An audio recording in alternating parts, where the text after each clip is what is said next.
Hello बच्चे, it's Anuradha ma'am here. Welcome to my YouTube channel made concept easy. आज के video lecture में मैं एक्सप्लेन करूंगी cultural approach. Last video lecture में मैंने आपको एक्सप्लेन किया था बिहेवियरल अप्रोच।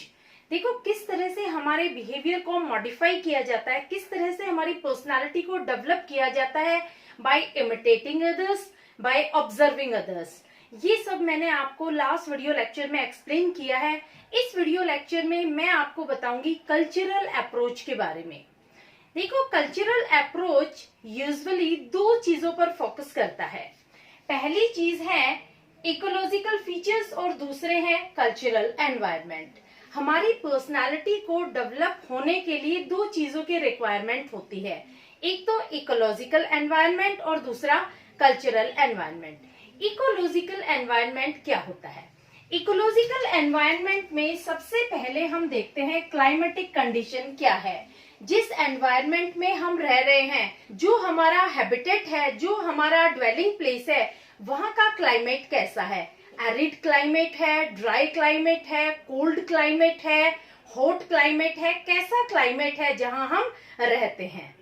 दूसरी चीज आती है नेचर ऑफ टेरेन। टेरेन क्या होती है? टेरेन का मतलब होता है लैंड मास। जिस एरिया में हम रहते हैं वहां का लैंड स्ट्रक्चर कैसा है, वहां माउंटेन एरिया है, प्लेन एरिया है या फिर प्लेट्यू एरिया है, ये डिटरमाइन करता है वहां के इकोलॉजिकल कल्चर के बारे में। तीसरी चीज आती है अवेलेबिलिटी ऑफ फूड। जिस एरिया में हम रहते हैं वहां फूड की अवेलेबिलिटी कैसी है, कैसी सप्लाई है वहां फूड मटेरियल की। क्या हम डिपेंडेंट है फ्लोरा पर या फिर हम डिपेंडेंट है फौना पर। फ्लोरा क्या होता है? फ्लोरा का मतलब होता है जो प्लांट्स आपके आसपास हैं, और फौना का मतलब होता है एनिमल्स जो आपकी सराउंडिंग में हैं। तो आपकी फूड अवेलेबिलिटी किस पर है? क्या आप फ्लोरा पर डिपेंडेंट है या फिर फौना पर? अगर आप माउंटेन एरिया में रहते हैं, हिली एरिया में रहते हैं, तो आपका मेन सोर्स ऑफ सप्लाई होगा फ्लोरा, क्योंकि वहां आप डिपेंडेंट होंगे प्लांट्स पर। जबकि अगर आप कोस्टल एरिया में रहते हैं तो वहां आपका सोर्स होगा फूड सप्लाई का फौना, क्योंकि वहां सी फूड मेन अवेलेबल होता है, सी फूड पर ही लोग डिपेंडेंट होते हैं। क्लियर? तो फ्लोरा और फौना ये दोनों टर्म आपको क्लियर हो गई। फ्लोरा और फौना डिटरमाइन करते हैं कि हम किस तरह के इकोलॉजिकल एनवायरनमेंट में रहते हैं। देखो ये जो इकोलॉजिकल एनवायरनमेंट है ये डिटरमाइन करता है इकोनॉमिक एक्टिविटीज पर, और इकोनॉमिक एक्टिविटीज के साथ साथ ये डिटरमाइन करता है settlement pattern, social structure and child rearing practices. सबसे पहले मैं आपको बताती हूँ इकोनॉमिक एक्टिविटीज क्या होती हैं। देखो इकोनॉमिक एक्टिविटीज वो एक्टिविटीज होती हैं जिनसे हम अपना लाइवलीहुड अर्न करते हैं, जिनसे हम अपनी रोजी रोटी कमाते हैं। इंडिविजुअल जिस एरिया में रहता है उसी एरिया के प्रोडक्ट को बेच करके वो अपनी लाइवलीहुड अर्न करेगा। अगर आप कोस्टल एरिया में रहते हैं तो आप सी फूड बेच करके अपनी लाइवलीहुड अर्न करेंगे। अगर आप फॉरेस्ट एरिया में रहते हैं तो आप टिम्बर, फर्नीचर से रिलेटेड प्रोडक्ट बेच करके अपनी लाइवलीहुड अर्न करेंगे। अगर आप सिटी एरिया में रहते हैं तो आप प्रोफेशन में एक्सपर्ट होंगे, आप बिजनेसमैन होंगे, अपनी एक्सपर्टीज सेल करके अपनी लाइवलीहुड अर्न करेंगे। ये डिपेंड करता है कि आप किस तरह के एरिया में रहते हैं। जिस तरह के एरिया में आप रहते हैं उस एरिया से रिलेटेड प्रोडक्ट को बेच करके ही आप अपनी रोजी रोटी कमाएंगे। तो इकोनॉमिक एक्टिविटीज आपको समझ में आ गई। इकोनॉमिक एक्टिविटीज डिटरमाइन करने के बाद इकोलॉजिकल एनवायरनमेंट सेटलमेंट पैटर्न को भी डिफाइन करता है। आपका सेटलमेंट पैटर्न कैसा है? आपका परमानेंट सेटलमेंट है या फिर टेम्पररी सेटलमेंट है? सेटलमेंट पैटर्न के साथ साथ इकोलॉजिकल एनवायरनमेंट सोशलाइजेशन भी डेवलप करता है अमंग चिल्ड्रन।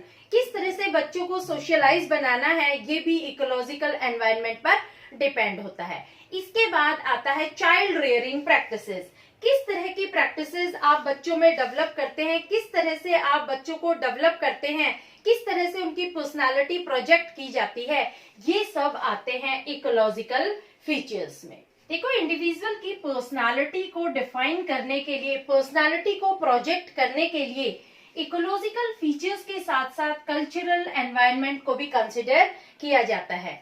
कल्चरल एनवायरनमेंट में आता है कि जिस कल्चर में आप रहते हैं वहाँ के रिचुअल्स क्या है। रिचुअल्स यानी रीति रिवाज, कौन से रीति रिवाज आप फॉलो करते हैं, वहाँ का आर्ट्स क्या है, कौन से रिलीजियस प्रैक्टिसेस के आप फॉलोअर हैं, किस रिलीजन को आप फॉलो करते हैं, वहाँ कौन सी सेरेमनीज परफॉर्म की जाती है और कौन से गेम्स वहाँ खेले जाते हैं, ये सब प्रोजेक्ट करते हैं एक इंडिविजुअल की पर्सनालिटी डेवलप करने में।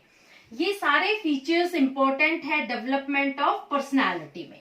अब देखो, जिस कल्चर में आप रहते हैं वहाँ के स्किल्स, वहाँ की एबिलिटीज आपके अंदर चाइल्डहुड पीरियड से ही डेवलप हो जाती हैं।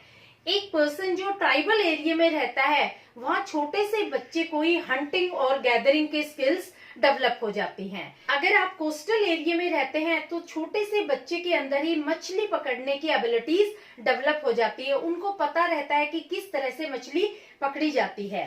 तो जो उनका बिहेवियर होता है, जो उनका स्टाइल ऑफ बिहेवियर होता है, ये चाइल्डहुड पीरियड में ही प्रोजेक्ट किया जाता है। इसके बाद जो वैल्यूज डेवलप की जाती हैं वो भी एज पर कल्चर डेवलप की जाती है। जैसा कल्चर होता है वैसी ही वहाँ की वैल्यूज होती है। क्लियर?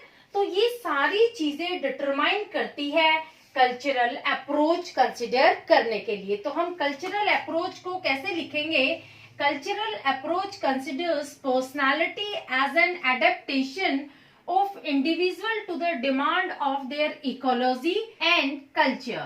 कल्चरल अप्रोच का मानना है कि पर्सनालिटी को कंसिडर करने के लिए जब एक इंडिविजुअल अपने आप को एडेप्ट कर लेता है, अपने आप को चेंज कर लेता है as per demand of ecology and culture, तो वो होती है इंडिविजुअल की पर्सनालिटी।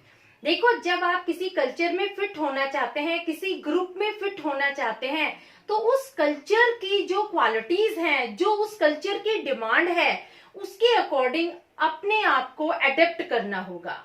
जब आप अपने आप को उस ग्रुप के अकॉर्डिंग एडेप्ट कर लेते हैं, उनकी क्वालिटीज को आप एक्सेप्ट कर लेते हैं, तो वो आपकी पर्सनालिटी बन जाती है। उस ग्रुप का वे ऑफ लिविंग, उस ग्रुप की स्टाइल ऑफ बिहेविंग, जो उनकी चीजें हैं, जो जो उनकी क्वालिटीज हैं, जो उनके बिलीफ हैं, जो उनके रिचुअल्स हैं, हर चीज के आप फॉलोअर बन जाते हैं, तो वो आपकी पर्सनालिटी मानी जाती है एज पर कल्चरल अप्रोच। क्लियर? अब देखो, हमने दो एग्जाम्पल लिए हैं। एक एग्जाम्पल है ट्राइबल ग्रुप का और दूसरा एग्जाम्पल है एग्रीकल्चरल ग्रुप का। हर कल्चर में चाइल्ड रेयरिंग प्रैक्टिसेस अलग अलग होती है। हर कल्चर में जो बिहेवियर लीडिंग एक्टिविटीज होती हैं वो अलग अलग होती हैं। ये कैसे एक दूसरे से वेरी करती हैं ये मैं आपको बताती हूँ। देखो, पहला ग्रुप लेते हैं ट्राइबल ग्रुप। इस ग्रुप का नाम है बिरहोर ग्रुप। ये ग्रुप झारखंड का है। झारखंड से ये ग्रुप बिलोंग करता है और ये एक ट्राइबल ग्रुप है। यहाँ जो इकोनॉमिक एक्टिविटी है वो है हंटिंग एंड गैदरिंग। यहाँ के लोग हंटिंग और गैदरिंग से ही अपनी रोजी रोटी कमाते हैं। ये एक नोमैडिक ग्रुप होता है। नोमैडिक का मतलब क्या होता है? जो लोग खाने की तलाश के लिए एक स्थान से दूसरे स्थान घूमते रहते हैं। Moving from one place to another in search of food, जिन्हें आप बंजारे कहते हैं, खाना बदोश कहते हैं, ये नोमैडिक ग्रुप है। तो इन लोगों का कोई परमानेंट प्लेस नहीं होता है, कोई परमानेंट ड्वेलिंग नहीं होती है। ये खाने की तलाश में एक जंगल से दूसरे जंगल भटकते रहते हैं। तो देखो, ये जो ट्राइबल ग्रुप है किस तरह से बच्चों में सोशलाइजेशन करता है, किस तरह की चाइल्ड रेयरिंग प्रैक्टिसेस फॉलो करता है, कैसे ये बच्चों को सोशलाइज करता है। ये लोग बोलते हैं कि आप इंडिपेंडेंट बनो। बच्चों को बचपन से ही ये इंडिपेंडेंट बना देते हैं। Children should be independent.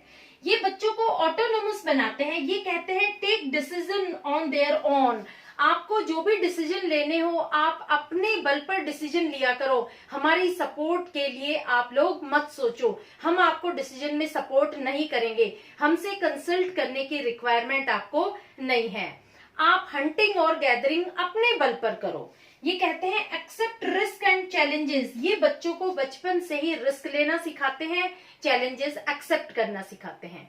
तो यहाँ जो चाइल्ड रियरिंग प्रैक्टिसेस फॉलो की जाती है, इसमें बच्चों को बचपन से ही इंडिपेंडेंट बनाया जाता है।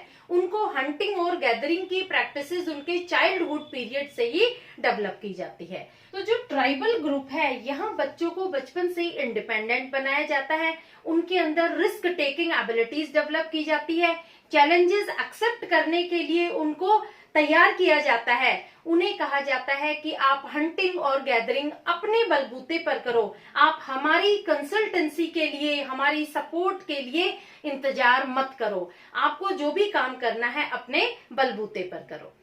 अब देखो, दूसरा ग्रुप आता है एग्रीकल्चरल ग्रुप। एग्रीकल्चरल ग्रुप, इसमें एग्रीकल्चरल सोसाइटीज होती है। यहाँ जो मेन इकोनॉमिक एक्टिविटी होती है वो होती है कल्टीवेशन ऑफ क्रॉप। यहाँ लोग फसल उगाते हैं, फसल बेचते हैं और अपनी रोजी रोटी कमाते हैं। इन लोगों का परमानेंट सेटलमेंट होता है। यहाँ इस ग्रुप के लोग क्या कहते हैं बच्चों को कि तुम ओबीडियंट बनो टू एल्डर्स। यहाँ बच्चों को बोला जाता है कि आप अपने बड़ों का कहना मानो, आपको जो भी डिसीजन लेने हो बड़ों से कंसल्ट करने के बाद डिसीजन लो। यहाँ न्यूट्रेंट टू यंगस्टर्स, यहाँ बड़ों से बोला जाता है कि जो छोटे हैं, जो यंगस्टर्स है, उनका आप ख्याल रखेंगे। यंगस्टर्स को रिस्क टेकिंग एबिलिटीज नहीं सिखाई जाती, यहाँ उनको चैलेंजेस एक्सेप्ट करने की एबिलिटीज नहीं डेवलप की जाती, क्योंकि यंगस्टर्स की जिम्मेवारी यहाँ एल्डर्स की होती है। इसके बाद यहाँ बोला जाता है रिस्पॉन्सिबल टू देयर ड्यूटीज, कि आप जो भी काम करते हो पूरी रिस्पॉन्सिबिलिटीज के साथ करो, आप अपनी ड्यूटीज अच्छे से परफॉर्म करो। तो देखो, दोनों ही ग्रुप में जो चाइल्ड रियरिंग प्रैक्टिसेस है वो एक दूसरे से डिफरेंट है। जो ट्राइबल ग्रुप है, इसमें बोला जाता है बच्चों को बचपन से ही कि रिस्क टेकिंग एबिलिटीज डेवलप करो, आप चैलेंजेस एक्सेप्ट करो, आप अपने दम पर हंटिंग और गैदरिंग करो। लेकिन जो एग्रीकल्चरल ग्रुप है, इसमें बच्चों की रियरिंग प्रैक्टिसेस बिल्कुल डिफरेंट है ट्राइबल ग्रुप से। इसमें बच्चों को ओबीडियंट बनाया जाता है एल्डर्स के लिए। उन्हें बोला जाता है कि आप अपने बड़ों की आज्ञा का पालन करो, उन्हें ओबे करो, आप उनको कभी भी डिनाई मत करो। जो भी डिसीजन आपको लेना है पहले उनसे कंसल्ट करो, उसके बाद आप कोई डिसीजन लो। आपको कोई रिस्क नहीं लेना है, आपको कोई चैलेंज एक्सेप्ट नहीं करना है। आपकी केयरिंग की जिम्मेवारी आपके एल्डर्स की है। जो यंगस्टर्स होते हैं उनकी सारी केयरिंग की जिम्मेवारी उनके एल्डर्स की होती है। हर कल्चर के अलग अलग रूल्स होते हैं, रेगुलेशंस होते हैं। वहाँ सोशलाइजेशन जो बच्चों में डेवलप किया जाता है, जो चाइल्ड रियरिंग प्रैक्टिसेस होती है, वो हर कल्चर में एक दूसरे से वैरी करती है। तो होपफुली आपको समझ में आ गया होगा cultural approach. Next video lecture में मैं लूंगी ह्यूमनिस्टिक अप्रोच। अगर आपको मेरा वीडियो लेक्चर समझ में आया हो तो please like it, subscribe it and share it to your friends. Okay, thank you.